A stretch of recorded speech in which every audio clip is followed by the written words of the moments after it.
বৃষ্টির মধ্যে কাম কেমন লাগে? আলম ভাই হলো বলা আলম ছবি তোলা তুইয়া এটা কই দিছি ছবি তোলা তুইয়া ভিডিও করবা বৃষ্টির মধ্যে কাম কেমন লাগে? ভালো লাগে আর কি বলছি, তোমার ভিডিও দেখলে কি করবো তা মানে? হ্যাঁ, জামাই আমার পরিশ্রমী বিদেশে কি পরিশ্রম এই যে বিদেশে আইসা অনেকে মনে করে বিদেশে আসলে খাবার উপরে টাকা এই যে এরকম বৃষ্টির মধ্যে তো বিদ্যাতে আমরা কাম করি, হ্যাঁ সেটা বুঝে না অনেকে। এই যে ভিজতেছি, সবাই ভিজা গেছি কম বেশি।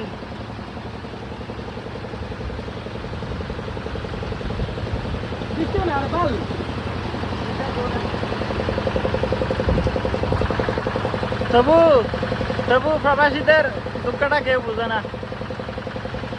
প্রবাসীদের দুঃখটা কেউ বোঝে না। এখন ভিজতে ভিজা বিড়ালের মতো হয়ে গেছি, বিড়ালের গোসল করলে ইয়া হইয়া যায়, ওইরকম হয়ে গেছি।